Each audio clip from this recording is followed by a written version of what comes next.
Jadi tadi kan bertanya sama Bang Pa, apa sih kaidah laisa? Gitu kan, dalam ilmu nahu itu apa sih? Nah, kaidah laisa ini dalam ilmu nahu ini adalah fiil nakis yang berfungsi menyangkal arti pada waktu sekarang dengan ketentuan meresmikan atau merupakan isim subjek dan menasabahkan khobar predikat mirip seperti amal kelompok kana. Begitu pengertiannya kalau di sini. Tapi walau alam terkait dengan apa yang memang diketahui oleh Ustadz Ade gitu, Ustadz Ade. Gitu. Jadi laisa ini adalah ketidakadaan makhluk yang bisa menyerupai Allah. Tidak ada satupun makhluk ciptaan Allah yang dapat menyerupai Allah, nggak ada. Siap, Gitu. siap, Jadi siap, siap, bawah gitu Allah alam ya. Udah Tapi, lanjut. tapi, Udah saya segitu aja udah. berarti gini ya, oke, tak simpulkan bentar ya. Berarti Bang Mangun sepakat ya, yang namanya laisa kamitslihi syai'un itu adalah tidak ada sesuatu makhluk pun yang serupa dengan Allah. Gitu ya Bang Mangun, kalau nggak salah. Kalau salah koreksi. Iya. Iya ya betul. Nah, sepakat ya. Berarti laisa kamitslihi syai'un itu tidak ada satu makhluk pun yang serupa dengan Allah. Gitu ya Bang Mangun ya? Nggih. Ah, betul betul. Silakan Bang Anu Ustaz siapa?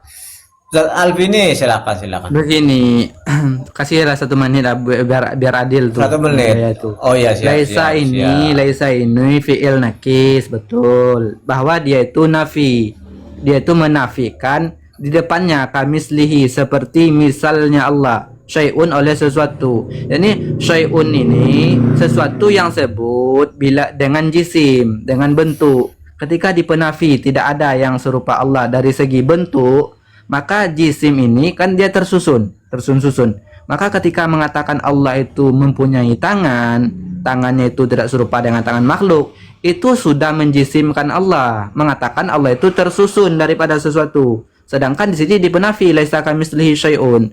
Itu yang pertama. Yang kedua, ketika dikatakan oleh Bang Fa tadi bahwa apakah cuma di jisim yang dipenafi? Enggak, di semua hal. Di af'al juga dipenafi sama dengan makhluk.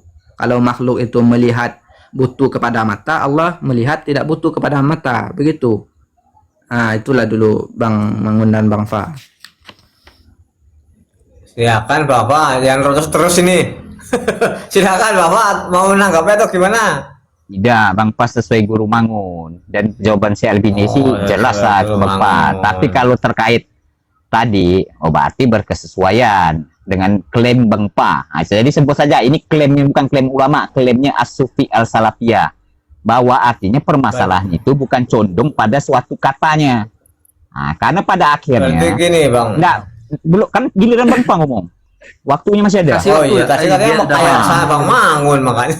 Ya terus Jadi tidak ada pun satu klaim Bang Pa yang keliru. Nah, sesuai termasuk saat si Albini mengatakan maha melihat, ternyata melihatnya Allah tidak serupa. Artinya kata-kata itu baik pun mau ditakwil dari tangan menjadi kekuasaan, pada akhirnya kekuasaan itu tidak boleh diserupakan dengan makhluk.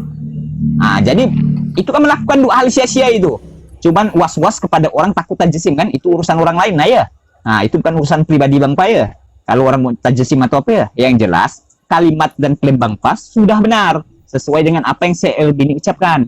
Nah, karena kalau ada yang nyalakan Bang Pa kan ternyata benar. Usaha Albini bahwa melihat Allah tidak sama dengan makhluk. Ternyata laisa kamitslihi syai'un di sini tidak serupa baik hal fisik ataupun abstrak tadi. Nah, bahasa modernnya begitu. Nah, jadi sesuai Guru Mangun.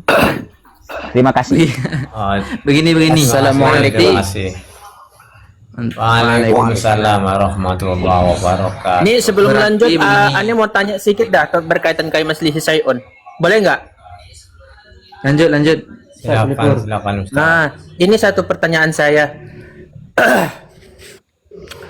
Kita kan sering mengatakan kan ketika ada yang mengatakan kalau Allah itu ada di arash gitu kan, Allah mempunyai wajah dan sebagainya gitu ya kan. Lalu kita mengatakan laisa kamitslihi syai'un. Sebetulnya bagaimana kita mengartikan laisa kamitslihi syai'un ini? Apakah sudah cocok ketika ada mengatakan bahwasanya Allah butuh dengan arash, lalu dalil ini bisa kita pakai gitu? Itu pertanyaan saya. Dan itu aja lah.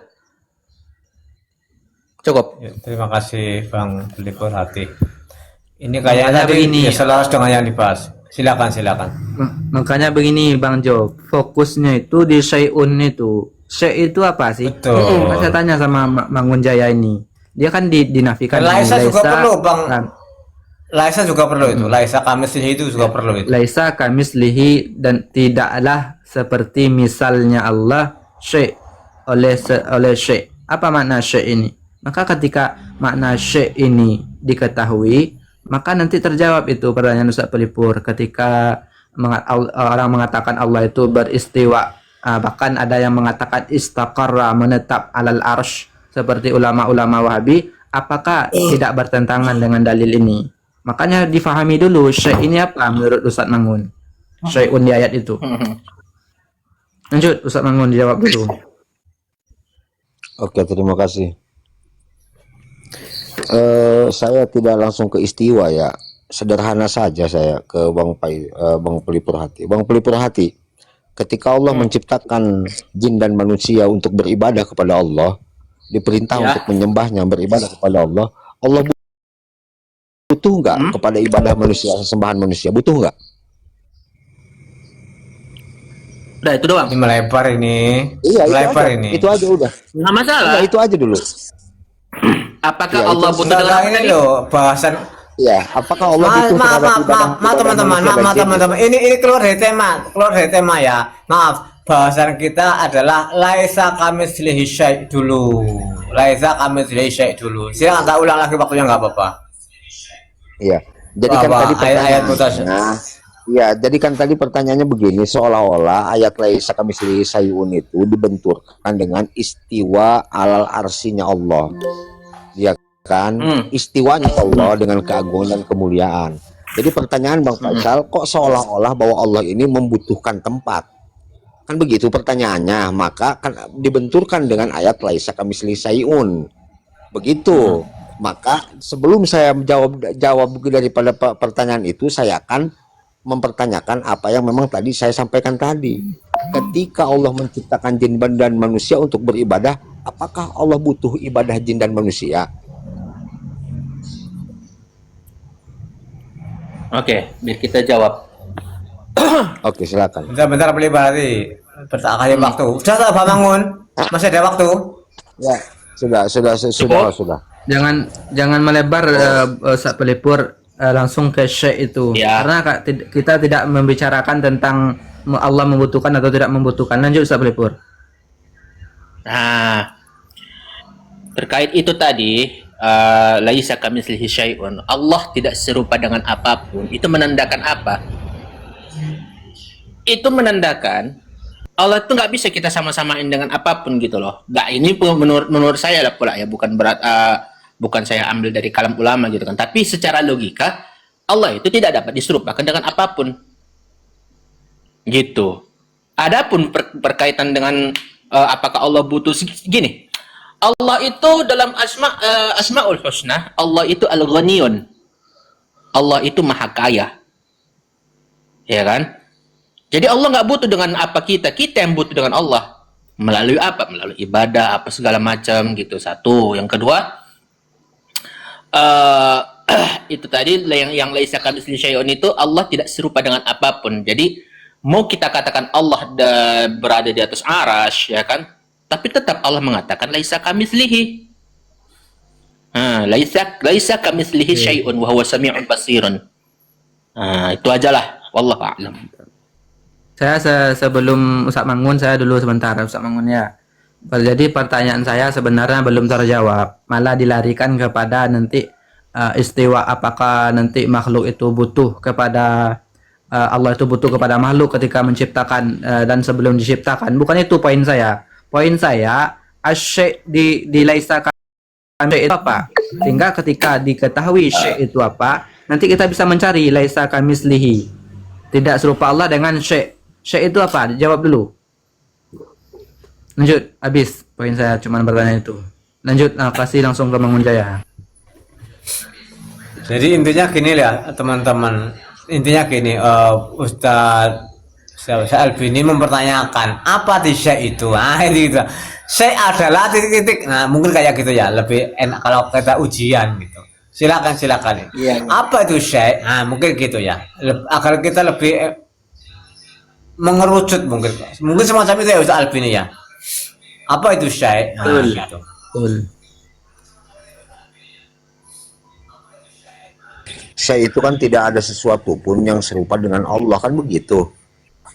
Itu kan saya namanya. Wah, dari mana itu kayak gitu? Menegaskan Ini bahwa lagi? Allah ini masih dari sifat makhluknya. Gitu. Apa? Sudah bangun, sudah lagi. Syai itu. Syai, ulang. Laisa kami Coba. saya itu tidak ada yang serupa, tidak ada yang seumpama, tidak ada yang dapat Bukan, menyamai. itu laisa kamislihi. Itu yang serupa itu laisa kami sendiri itu on. Bang, Saya tanya syekh-nya aja. Syekh itu apa? Syaiknya betul, syaiknya bukan laisa kami sendirinya, bukan, tapi syaiknya, syaik bukan laisa kami sendiri, tapi ke syaik.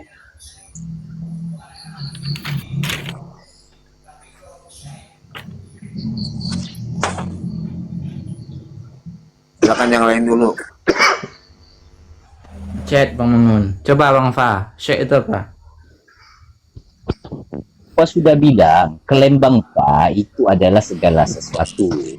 Nah, kalau ditanya dibantah, klaim Bangpa ini bertentangan karena dari akal Bangpa tidak sesuai ulama. Sekarang Bangpa tanya, apakah cahaya itu saya? Nah, sayun tidak cahaya itu. Nah, tadi kan dibawa narasi ke batu, ke fisik, misalnya ya. batu, jisim. Nah, sekarang Bangpa tanya, apakah Ya, cahaya ya, itu saya? siap. Terima kasih. Oke, assalamualaikum warahmatullahi wabarakatuh. Jadi kalau nanya Bangpa simpel saja, Waalaikumsalam segala sesuatu hal. Sesuatu hal. Saya itu kan sesuatu atau suatu. Segala sesuatu yang diketahui dan sesuai klaim Bangpa, segala begini. sesuatu kata lazimnya makhluk. Ah tuh, syekh itu sesuatu yang diciptakan oleh Allah, yakni makhluk. Bang Mangun. Poinnya di situ. Syekh itu sesuatu yang Allah ciptakan, yakni makhluk. Ketika dikatakan laisa, tidaklah serupa Allah, makhluk ataupun sesuatu yang Allah ciptakan, maka kita lihat perbuatan makhluk ini apa? Makhluk itu apa? Makhluk itu sesuatu yang ada daripada ketiadaan, sesuatu yang diciptakan daripada ketiadaan. Lah, ketika makhluk itu mempunyai bentuk, maka Allah itu laisa kamislihi. Ketika makhluk mempunyai tangan, Allah laisa kamislihi. Poinnya di situ. Ketika makhluk mempunyai wajah, Allah laisa kamislihi. Habis poin, intaha. Kok susah sekali menggambarkan. Ketika makhluk itu tidur, makhluk itu turun, makhluk itu berjalan, berlari, Allah laisa kamislihi. Intaha kalam. Ya Allah. Susah sih. Jadi artinya gini. Memang akal kitanya yang langsung merujuk kepada makhluk. Ketika Allah mengabarkan tentang sifatnya yang berkaitan dengan sifat yang memang dimiliki oleh makhluk itu otak itu Boleh langsung masuk makhluk. sedikit, boleh sedikit aja boleh. Silakan Om. Oke. Nah, kalau kira-kira gini lebih spesifik ini Bang Maun. Apakah Allah itu terikat atau berada di ruang dan waktu? Menurut Bang Mangun, silakan. Sederhana dan spesifik ini. Iya, Allah yang menciptakan ruang dan waktu, dan Allah tidak pernah terikat dengan ruang dan waktu. Mantap ini, sepakat kalau gitu Bang. Berarti ya sesuatu arsi itu sesuatu benda itu pasti. Betul atau tidak Bang Mangun? Iya, itu arsy itu adalah makhluk ciptaan Allah. Lebih spesifik lagi saya. Itu benda kan? Arsi itu benda. Artinya benda itu bentuk, ada bentuk.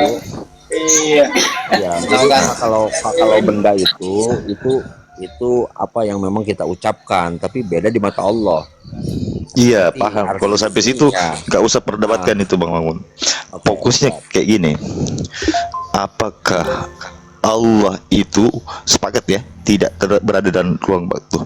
Nah, kalau dia ada di atas. Nah ini benda nih, makhluk, berarti terikat dengan ruang dan waktu. Ngerti nggak ini Bang Mangun? Ada pembatasan gitu. Tasawur itu udah ekspodi. Tasawur Sabar dulu Bang Pas, sebentar Bang Pas, nanti saya lanjut ke situ. Iya.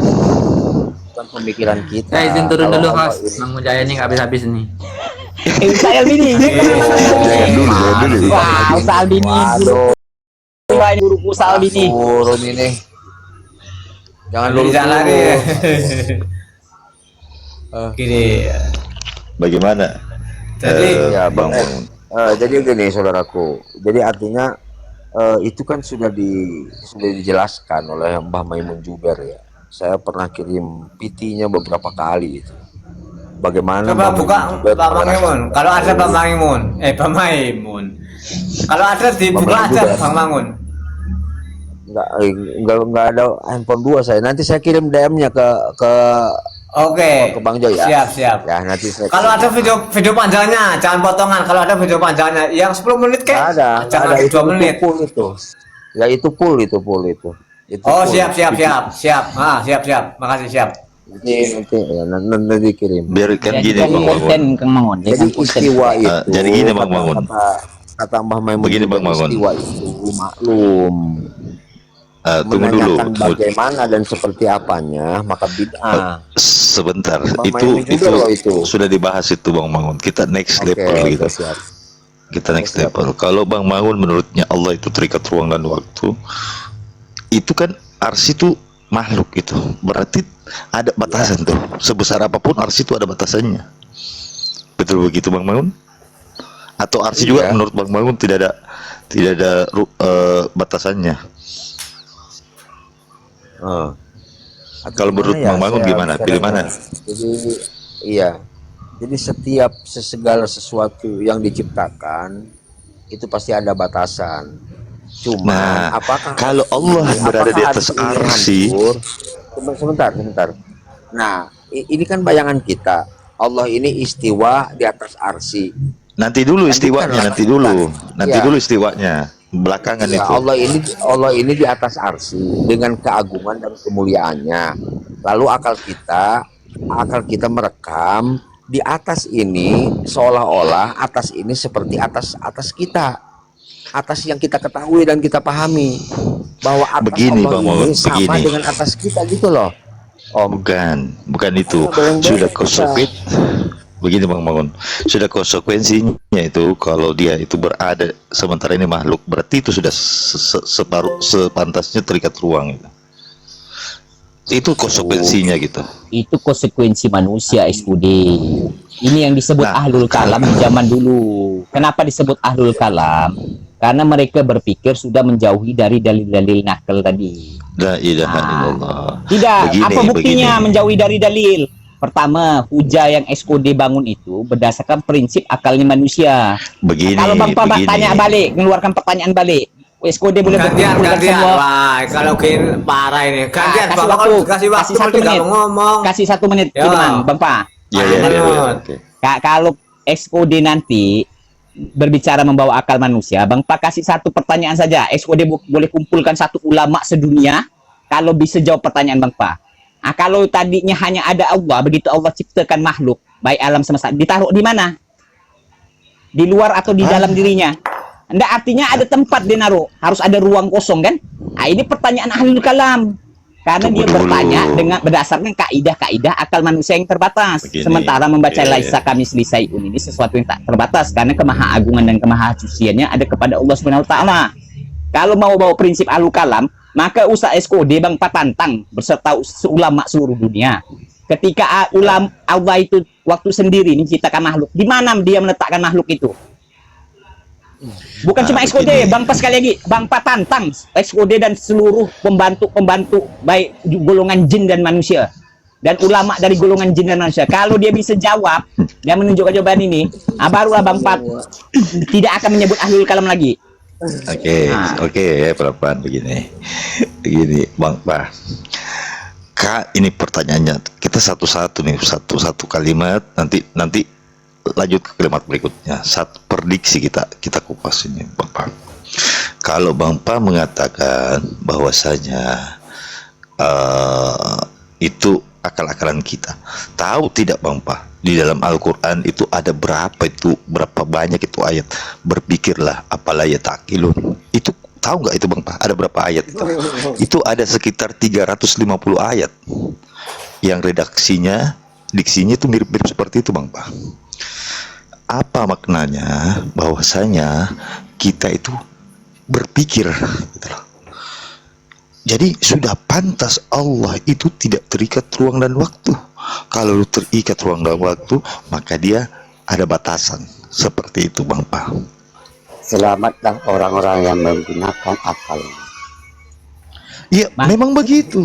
Masih waktu Makanya, Madi. nah, makanya coba ya, teman. Ini pelan-pelan ini Bang Pa. Jangan bilang ini kita pertanyaan ahlul kalam. Habis waktunya itu. Gantian Ya, Bang Pa itu. silakan respon. Silakan. Bang Pati bilang itu kaidah akal manusia, itu tandanya keterbatasan akal manusia untuk mengetahui sesuatu hal yang gaib. Aduh, Kalau memang kok benar, lain? kalau memang benar kaidah akal itu nyata, menggunakan akal lah, berpikir lah, maka buktikan, panggil bantuan baik dari golongan jin dan manusia, ulama dari golongan jin atau manusia.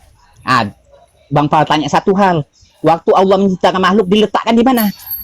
Berarti kan ada sesuatu yang lebih besar dari Allah itu. Kalau dia bisa meletakkan di suatu tempat, di mana dia meletakkannya? Itu tandanya keterbatasan akal. Tapi kalau kita mau membawa kaidah akal manusia, datangkan saja satu ulama di muka bumi ini yang bisa jawab pertanyaan Bang Pa itu. Kalau ada yang bisa jawab, Bang Pa akui bahwa itu bukan ahlul kalam. Kalau tidak, Bang Pa bertemu pendapat dan sebutkan itulah seluruh ahlul kalam berpendapat dengan akal yang kosong, dengan dalil yang kosong. Nah, berarti di sini kan Bang Pa, ini Ulama, kita tunjukkan. tinggal rekam kalimat Bang Pa, Bang Pa tantang seluruh ulama di dunia, baik dari golongan jin dan manusia.